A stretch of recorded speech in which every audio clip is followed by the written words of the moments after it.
Tour, get closer. That was a test of English. You've stepped back. What's going on? Don't you speak English? Yeah, you do? Get closer. Closer.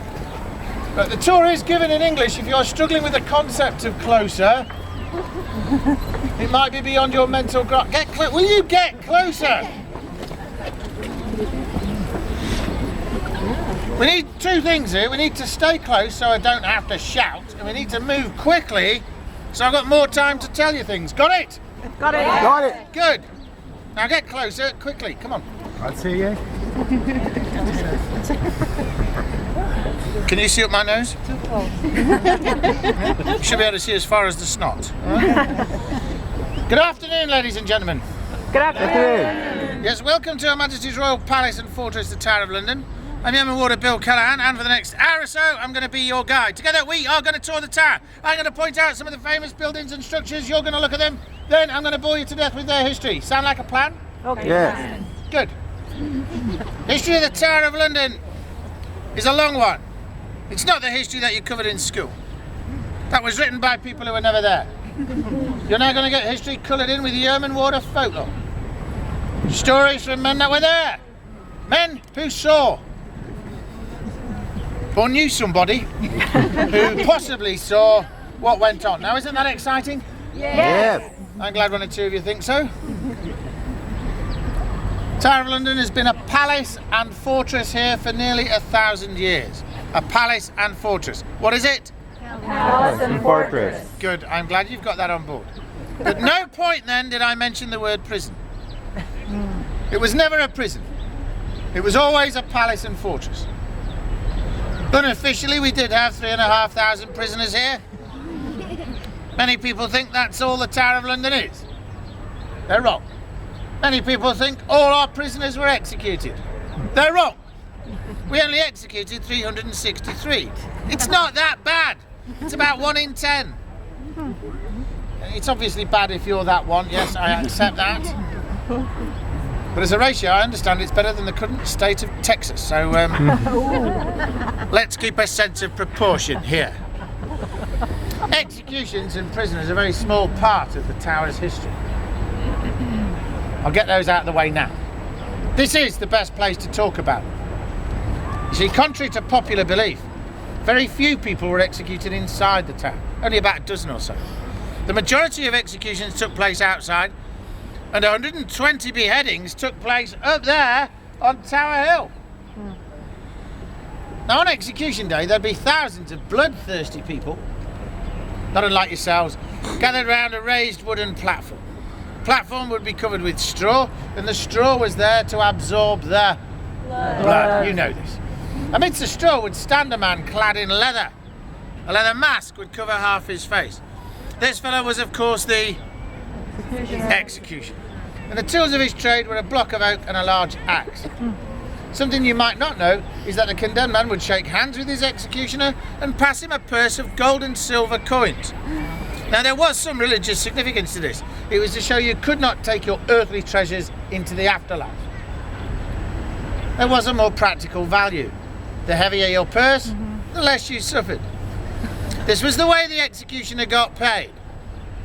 Now, I can go into great detail about an execution. It's about what you want to hear. All executions are bad. Someone ends up dead. Do you want to hear about a bad execution? Or would you like to hear about a really bad execution?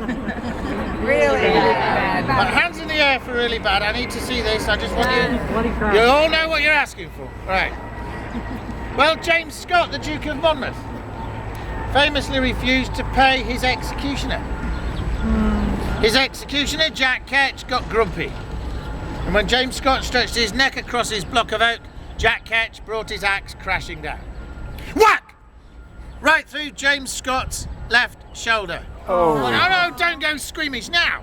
You asked for this. We know this detail because there were recorders, people whose job it was to write down and draw everything they saw and heard. They were close enough to the bones crunch as the axe passed through.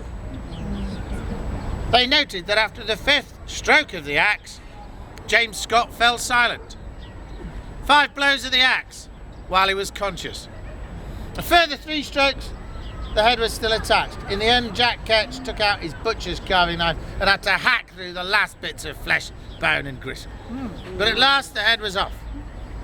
It was then impaled on a soldier's pike and paraded through the streets of London. Left on London Bridge as a warning to other would-be traitors, and it also served as an early form of bird feeder. No. So it was environmentally friendly. Meanwhile, the headless corpse was brought back inside the fortress for burial in our chapel. But as I said at the beginning, executions are a small part of the tower's history. I don't even like talking about it. See, my passion here is medieval defensive architecture. And I'm glad yours is too. I'd like you to look this way for a moment. That way, go on. Come on, that's longer than a moment. Look back now. I can't stop looking that way. Gosh, she was nice, wasn't she? Yeah, right, that was the moat. It's wider than most people expect because this is not Disneyland. This is a real palace and fortress. That's a real defensive line. The moat is 40 metres across, further than an archer could shoot accurately. I know what you're thinking now. Kevin Costner and Errol Flynn can shoot an arrow, and 3 miles later some poor sap gets it here. Disavow yourself of this notion. Robin Hood wasn't even that accurate. War archery was certainly not that accurate. British archers were famous, of course, and feared, but not for accuracy. They were famous for volume. They fought in companies.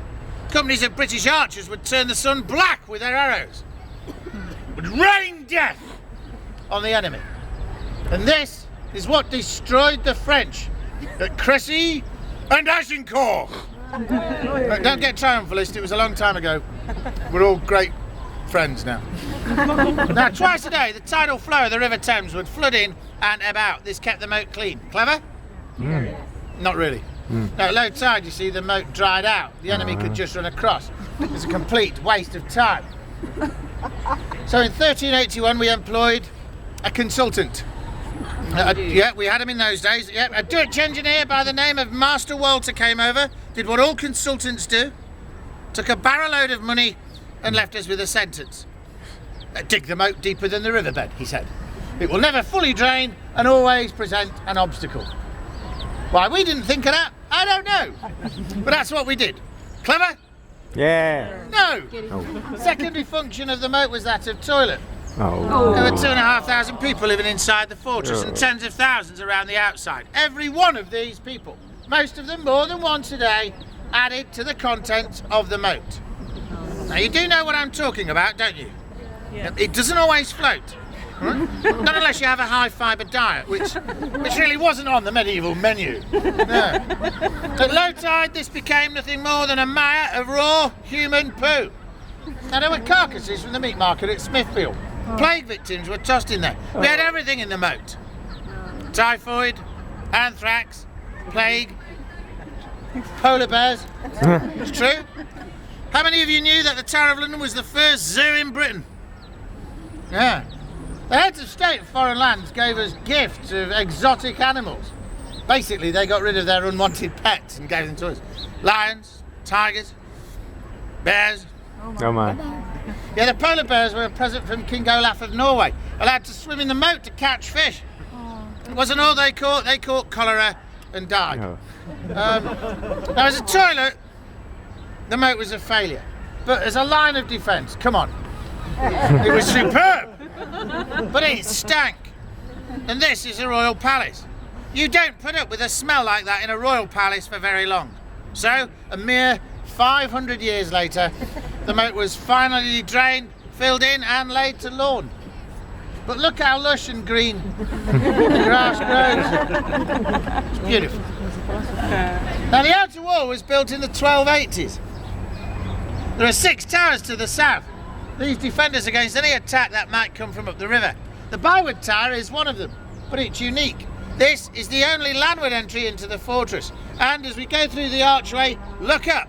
You will see the spikes of a portcullis. That's a drop gate.